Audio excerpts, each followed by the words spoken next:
Hi everyone. So today I thought I would do the talk on engagement, employee engagement, and my experience as an immigrant to Canada. So in Zimbabwe, when I was growing up and when I lived there, as well as when I worked in my roles in England, they were good jobs, but we didn't have the technology and the things that we have here. And also in England, I was not a permanent employee. So the engagement I had there was very different to the engagement here.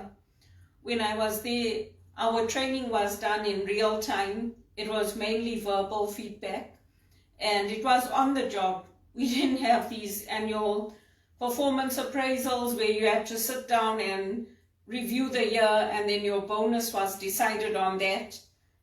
The companies I worked for in Zimbabwe, they always gave us a bonus, and it was always a good bonus, and it was a Christmas bonus. It was to say thank you for working for us, we appreciate you, and this is something for you and your family to enjoy.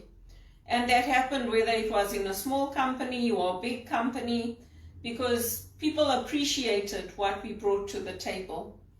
And then in England, I worked on contracts. So I was on a working holiday there, and I worked in different organizations. Basically, I registered with agencies and they found the work for me. I worked at law firms, investment banks, on construction sites, and I was basically a girl Friday. They called me in when they needed me. The longest contract I had was at Bovis Lend-Lease, and I was grateful for that because I stayed with them at least a year, if not longer. And I watched the construction taking place and how they built up Chiswick Park, and I enjoyed it. It was one of my favorite jobs. And then I came to Canada, and employee engagement here is very different. It's about how do you keep your employees engaged, motivated. Companies have different things. Some of them have online learning where you can log in and you can basically choose what you want to learn. Whether it's a technical skill, like it might be Excel or Word or something like that, or it might be leadership courses that you can take, and they have it available to everybody. And anyone can go in and log in and they can learn. Other companies do things like they'll have rewards for taking the stairs instead of taking the elevator to go up and down. And they'll be able, you can log in and say what you did during that week, how you're keeping active, how you're keeping fit.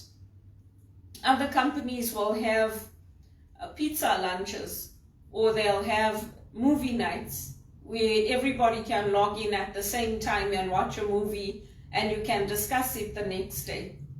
So there's different ways of engaging employees. It might be saying, like when I worked at TD Bank, we had holiday wishes, which was a time for everybody to bring in something to contribute for the less fortunate, usually tin foods. We do it in our church as well. At the end of the year, you can bring in dried foods, tin foods, and you can contribute them to those who are less fortunate. Or we have months, we have once a month where you can bring in your old clothes. If you have clothes that you were going to give away, which are gently used, you can come and contribute those to the church and they will distribute them. So it's a way of the church to engage us, to help us to feel included, to feel valuable. And you can bring those skills to any organization. It doesn't matter whether it's a non-profit or it's a for-profit business. These are the tools that are used to help people to feel welcome, to feel engaged. Many businesses here in Canada, they won't have a bonus that is just to say they appreciate you, but they might do other things, small things. They might have a day where they bring in coffee for the team or donuts for the team. That's something I've done as an executive assistant. It's been part of my responsibility to organize that, or to organize an offsite that people will go to and where they can share what is happening on their teams, what's working, what's not working, so that the company can use that to improve and to make things better.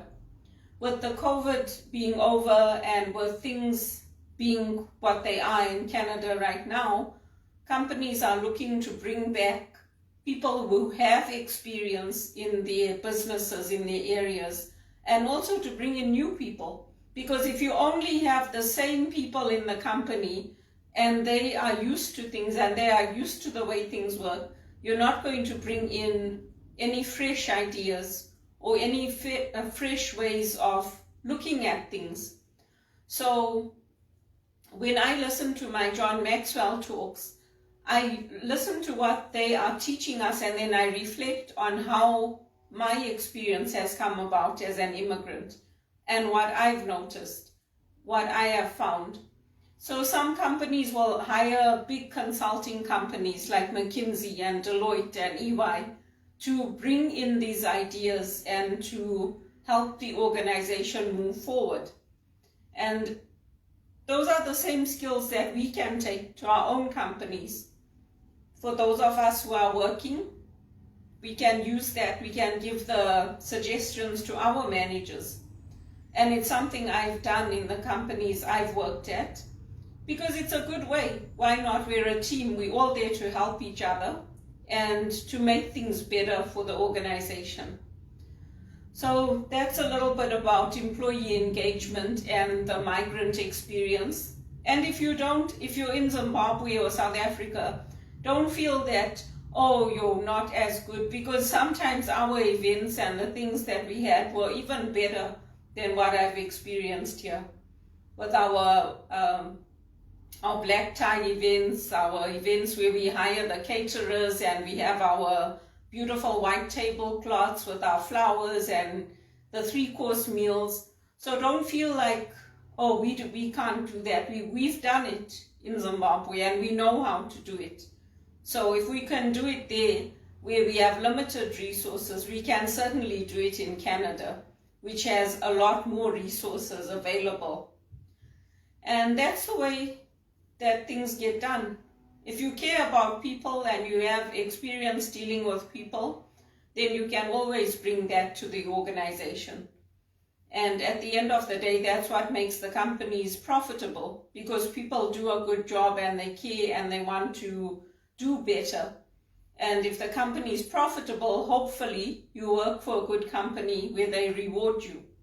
But if you don't have a huge budget and you can't do big things, you can do small things.